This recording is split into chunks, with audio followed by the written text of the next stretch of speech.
Ghost had stopped hoping long time ago. The large German Shepherd mix lay curled on the cold concrete floor of his shelter cage, his head resting on his paws. His golden fur had dulled, tangled, and marked by scars that hinted at a past no one knew. Every day, Ghost watched other dogs rush into the arms of families, tails wagging. His cage stayed locked. He didn't bark or whine. He didn't even stand when people walked past. Hope had become too heavy to carry. That morning, the shelter felt quieter. From the office, Ghost heard low voices. "Are you sure?" came Sophie Grant's hesitant tone. She was the only volunteer who still slipped him treats. Marcy Blake, the shelter's caretaker, said, "Sophie, it's been months. He's shut down. No one's coming for him." Ghost didn't understand their words, but he felt their weight, something final. Marcy appeared outside his cage. She stood there, her eyes lingering on him. Then she reached for the latch. Ghost lifted his head, sensing this moment was different.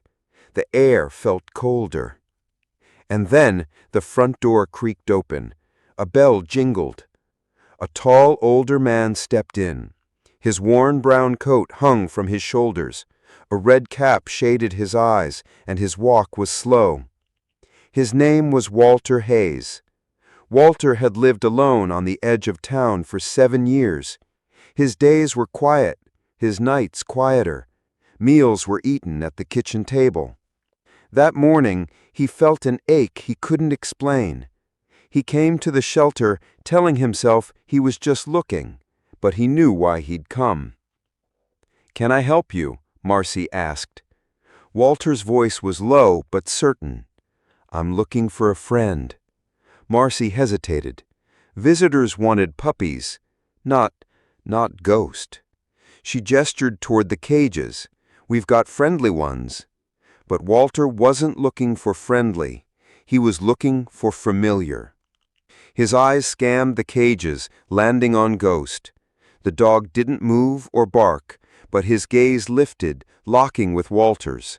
Walter's breath caught. There it was, the same loneliness he felt. "What's his name?" Walter asked quietly. "Ghost," Sophie answered, her voice tinged with affection. "He's had it rough." "Can I meet him?" Walter asked. Marcy hesitated. "Sir, he's scheduled," she said. "He doesn't do well with people." "Let me try," Walter said. The latch clicked and the cage door slid open. Ghost stayed where he was. Walter knelt onto the cold floor and waited. Cautiously, Ghost rose. His legs were stiff. One slow step, another. He lowered his head and sniffed the old man's hand. "Hey, boy," Walter whispered. For the first time in weeks, Ghost's tail gave a small wag. Walter smiled. "There you are." He scratched behind Ghost's ear. The dog leaned into the touch, letting out a soft whimper that broke something open inside Walter. "I think he chose me," Walter said. Marcy folded her arms. "Mr. Hayes." "Take him off the list," Walter said. "I'm taking him home." Minutes later, Walter walked out of the shelter with Ghost. The big dog moved quietly. Walter's car was small, but Ghost climbed into the back seat. Walter glanced in the rearview mirror.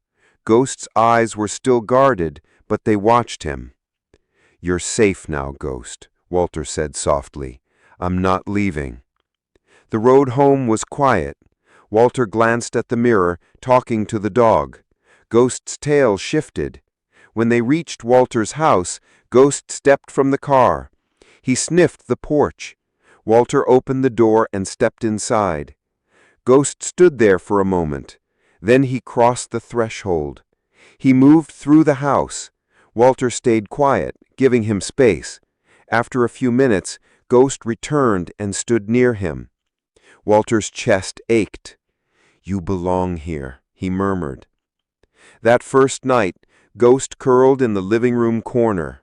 Walter sat in his armchair, reading. Ghost's eyes would flick toward him. Walter kept his voice low.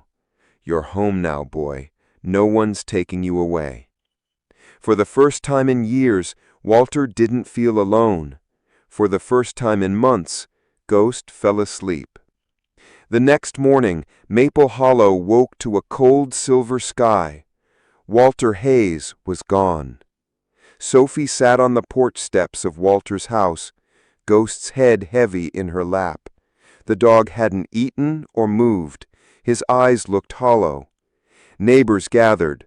No one spoke much. Walter's heart had been held together by Ghost. Marcy came up the walk. "Sophie, Ghost is going to need you now." Sophie's chest tightened. He was Walter's. Marcy shook her head. He was theirs, but Walter would have wanted him to stay with someone who loves him. Ghost's ears twitched at Walter's name. He looked toward the empty rocking chair and whined. Sophie hugged him. "I'll take care of him, I promise." The funeral was small, just a handful of neighbors, a few veterans, and Sophie, who clutched Ghost's leash like a lifeline. Ghost lay down beside Walter's coffin and refused to move. Even when the service ended, he stayed, nose pressed against the wood. One old soldier leaned toward Sophie and whispered, "That dog saved Walter more than once, and Walter saved him. They were both ghosts before they found each other." Sophie understood now why Walter had named him that. The days after were the hardest. Sophie brought Ghost home, but the house felt too small for his grief. He would wander, searching. At night, he'd lie at the foot of her bed, staring toward the door. One afternoon, Sophie found him in the yard, sitting still, ears forward. He was staring at the road Walter used to walk with him. Sophie sat beside him. "You're not alone," she whispered. "I'm here. I'm not going anywhere." Ghost leaned against her. 2 weeks later, Sophie brought Ghost to Dr. Lauren Hale's clinic for a checkup. Dr. Hale examined him with tenderness. "She's been through more than most people ever will," she said. "Grief changes dogs, too, but love changes them back." Sophie smiled. "Then we'll have to love him enough for both of us." Over the months that followed, Sophie and Ghost found their rhythm. She took him on long walks past the places Walter had shown her, the old oak by the stream, the bench by the war memorial, the winding trail. Ghost began to wag his tail again. One spring afternoon, as wildflowers bloomed, Sophie noticed something. Ghost wasn't looking down the road for Walter anymore. He was looking at her. That night, she sat with him on the porch. The air was warm and crickets filled the stillness. "We're not ghosts anymore," she said softly.